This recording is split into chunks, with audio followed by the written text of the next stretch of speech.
Okay. Uh, I have a new working paper with the Policy Exchange in London, but this is a new presentation of an idea I've been working on for 20 years. We need a system of economic units of measurement that make it possible for people to take account of real quantities, in particular inflation. Uh, First, inflation has been a terrible problem.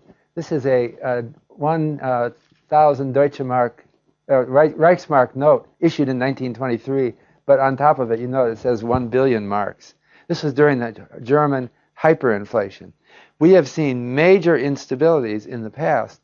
This is Zimbabwean currency recently.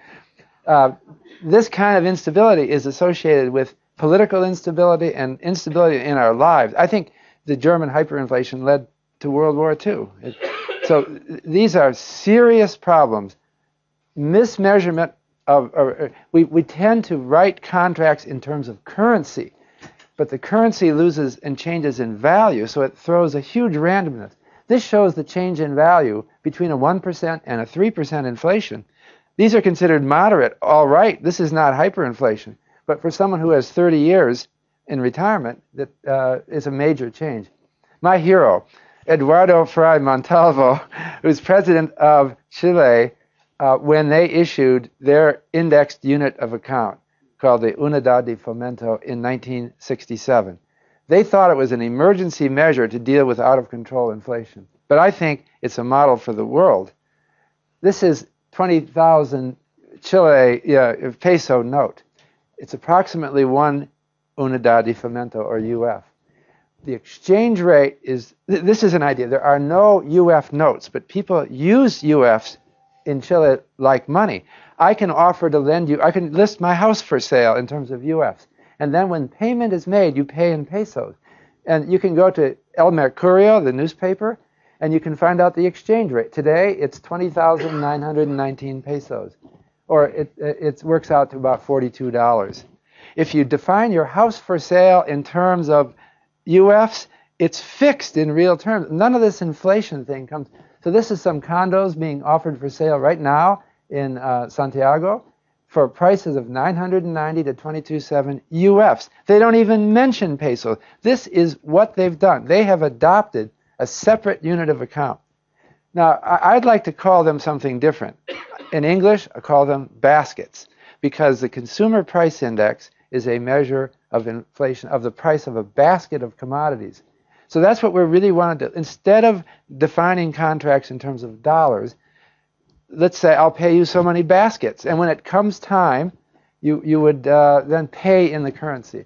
This is a picture of Simon Newcomb, who's really the progenitor of this idea, in 1879. He was a scientist who worked on systems of measurement for scientists. We now have good scientific measurement, but we don't yet have good economic measurement. This is about behavioral economics. These are psychologists, Danny Kahneman and Amos Tversky, others of my heroes, who showed the importance of human psychology. When you take into account these things, you realize that you can't expect people to do complex mathematical calculations. This is Irving Fisher, a Yale professor from the first part of the 20th century, who said, similar idea, we should have a compensated dollar. The gold content of the dollar, this was during the days of the gold standard, should be changed to maintain its purchasing power.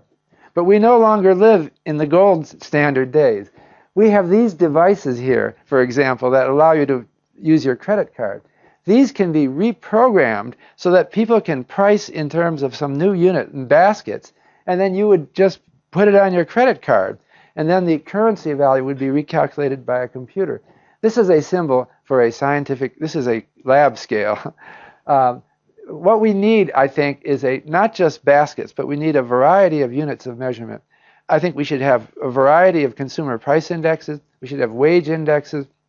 We should have health care indexes, education cost indexes that are all represented by units of measurement. And this is to relate to the current crisis.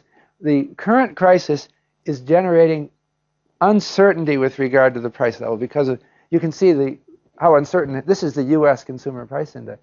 You can see it's been very unstable through time, and it's jumped around a lot lately. So we especially need, this would be the opportunity now, at a time of financial crisis, to get on with perfecting our economic system by adopting a system of economic units of measurement. Thank you very much, Robert.